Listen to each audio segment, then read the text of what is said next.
pledge allegiance to the flag of the United States of America and to the republic for which it stands, one nation, under God, indivisible, with liberty and justice for all. Roll call. Roll call. Trustee Sperling. Trustee Lee. Yes. Trustee Hines. Trustee Youngerman. Yay. Trustee Marisak. Yes. Trustee Bond. Here. I'll make a motion to have Trustee Lee become the temporary village president for meeting. President Pro Tem? Roll call. Trustee Lee. Yes. Trustee Hines.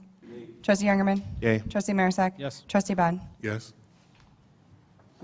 The president's out of town, so here we go. Start with the public participation. First of all, anybody would like to say, we have a 2-minute opportunity for any resident to bring up any subject, come up to the podium and say their piece. We'd be glad to listen to them. Anybody tonight? Okay. The next, I'm going to turn it over to Trustee Bond. Let's see if I can get this to work. It's not working. We'll do without it. We have some youngsters here that we'd like to introduce. I'll call their names and ask them and their parents to come down if they would. Stan, try and hold the button down a little bit longer. Okay. He's coming. Dale's coming. Don't fall down doing it. Okay, we'll try it from the podium, Mike. Come on down, folks. We wanted to recognize 2 families whose youngsters chose to spend some of their weekend picking up litter in the Fairfield Way and Foxmore neighborhoods. And in appreciation of their community spirit, the village has prepared 4 certificates to recognize the youngsters who did this and their parents as well. So we have a certificate for Colin Bowers. Colin, if you'd stand over here, we're going to get a good picture, the group picture, as soon as we're done here. Blake Bowers. Grant Bowers. Mom takes that one.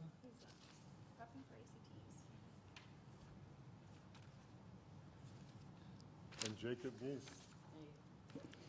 Come on, Mom's too.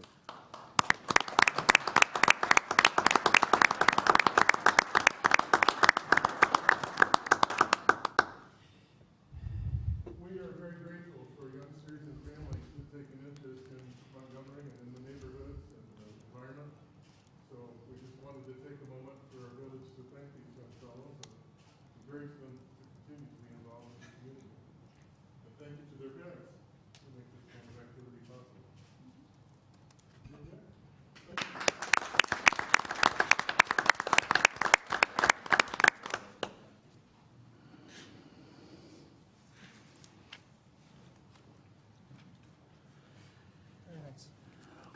Okay, the following in the consent agenda. Minutes of the village board meeting of December 14th, 2:15. Executive session minutes of December 14th, 2:15. The minutes of the village board meeting of January 11th, 2:16. The executive session minutes of July 11th, 2:16. Accounts payable through January 21st, 2:16 in the amount of $289,162.71. Ordinance 1707, authorizing and granting a franchise to Northern Illinois Gas Company, second reading. And ordinance 1709, approving the official zoning map for the Village of Montgomery, second reading. Take a motion and a second. Motion. Second? Trustee Lee, Trustee Hines. Trustee Lee. Yes. Trustee Youngerman. Yay. Trustee Marisak. Yes. Trustee Bond. Yes. Okay, next is items for separate action. Ordinance 1692, approving the final plat for Fuller's Montgomery subdivision, second reading. Thank you, Rich? Mr. President Pro Tem. The Fuller's Car Wash plat of final subdivision was an item that you saw at your last meeting. This is a consolidation of 2 lots within a previously recorded subdivision plat, vacant property. This would be a final plat. The final plat has been submitted to the village. We'd like to ask that you make this subject to approval, subject to final review by the village engineer. Okay, discussion? I think we discussed it last time. Somebody make that motion with those So moved. considerations that Rich said? Motion to approve final plat pending village engineer approval. I'll second. Tip? Motion was trustee Marisak, Yes. trustee Bond, Yes. trustee Lee, Yes. trustee Heinz, trustee Youngerman. Yay. Next one is ordinance 1708, granting a special use in the village of Montgomery for the ATMI setback. Rich? Thank you. This item has 2 components to it, as we discussed at your last meeting. One is the setback variance for an unpaved surface with an alternative surface request, and then the special use for the establishment of the use, as we talked about last time, with the concrete panels that would be stored on this property that are produced at ATMI in Aurora, and then moved to this location, stored, and then shipped out to job sites in the future. As we talked about a little bit last time, and Engineer Waller's referenced, we're working with the applicant on what the appropriate surface would be. Pete has researched several different options, and we'd like to ask that you approve this, subject to, again, village engineer approval of the surface. That's specifically written into the ordinance from about 18 months ago, or the village zoning ordinance that we redid about 18 months ago on storage yards. Specifically calls for alternative surfaces to be approved by the village engineer. More discussion? I think we discussed this last meeting. Again, this is the second reading. I think I brought up about the road, and I think Pete answered that it was in such bad shape that really the traffic of their 30 trucks are not going to make a difference. Right now, Pete, go ahead, finish it up. So, yeah, after the last meeting, we took a core sample of the roadway on Ashland, and the thickness of the concrete was measured at 8 3/4 inch, which is pretty substantial pavement section. The pavement was rated when we did the village-wide pavement analysis, so we have a pavement condition index of about 47 on that roadway. And then we were able to use the program, the IMS program that we use for setting up the street program to simulate traffic 5 years into the future, and we basically set up a baseline condition with a certain amount of traffic, ran it, the pavement condition did deteriorate to, I think, a condition of 30, and then we did the same thing, we added in the trucks from ATMI, and we basically got the same score. So it just tells you that while we're going to see deterioration on the roadway, the impact of those trucks not significant in terms of its impact on that roadway.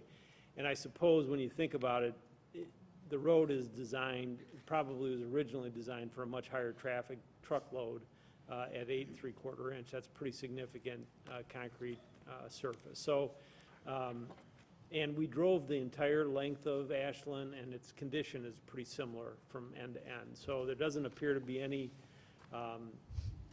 additional deterioration in the first 600 feet that we don't see in the rest of the roadway. And I think it's mainly a component of age, honestly, on that road. It's been there for a long time, and we really haven't done much maintenance except patching it from time to time. So it does need repair, certainly.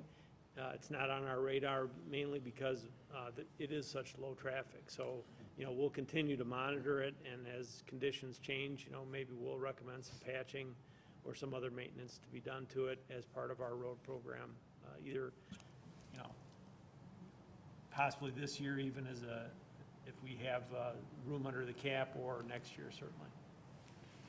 I think that road was probably there for all steel, like I said last meeting, probably for 50 years, and it is a substantial, we don't have that many concrete roads. It would be nice, Todd, if we could, if we do patch it, to patch it with concrete so that it stays concrete, because it's like Pete said, that road is that thick that maybe just by patch it instead of with blacktop concrete, it would work better, so. I think the patching that was done was out of necessity, and, you know, in the wintertime, you can't really do concrete patching, so you have Right. to make it work. And so I think the bituminous patching and the coal patching was done as appropriate. But yes, if we do maintenance on it, we'll, saw cut out the areas that are bad, tie it in with rebar, and then, pour it appropriately. And I think that would be beyond the normal and customary stuff that Public Works would do, and we'd probably do it by contract. Okay, We have two motions, two different ordinances for this. The 1708 would be for the special use itself, and 1710 would be for the setback variance. so we'll do the first one, 1708, and you had a couple comments on that. 1708 is pending engineer approval, correct? Correct. Motion to approve ordinance 1708, granting special use with understanding village engineer approval. Second. Any more discussion? Take the roll. Trustee Marisak. Yes. Trustee Bond. Yes. Trustee Lee. Yes. Trustee Heinz. Trustee Youngerman. Yay. Next is ordinance 1710. As Rich said, that's granting the ordinance for the setback. That's also second reading, and that was, I think I mentioned that last time, that it was a pie-shaped, and that's why the 250 didn't always come real close. So any discussion on that? Motion to approve. So moved. Second. No more discussion? Go ahead, Tiff. Trustee Bond. Yes. Trustee Lee. Yes. Trustee Heinz. Trustee Youngerman. Yay. Trustee Marisak. Yes. Any items for discussion? Staff? Anything? No items this evening. New and unfinished business?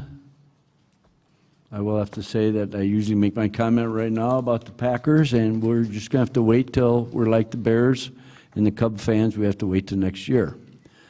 But anything else? Tiff, you don't want to talk about your Wisconsin basketball? Not this year. And actually, Youngerman doesn't want to talk about Ohio State's basketball. So we're now going to future meetings.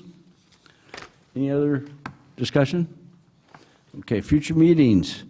Planning Commission, Thursday, February 4th, 2/16, 7 o'clock. Village Board meeting, Monday, February 8th, 2/16, 7 o'clock. Committee of the Whole meeting, Tuesday, February 16th, 7 o'clock. Beautification Committee, February 17th, Wednesday, 6 o'clock. And governmental, which we had earlier, will be Monday, February 22nd at 6 o'clock, and the board meeting following at 7. That be it? That'd be it. I always wanted to do this. Motion to adjourn? Got a motion. Second. Trustee Heinz.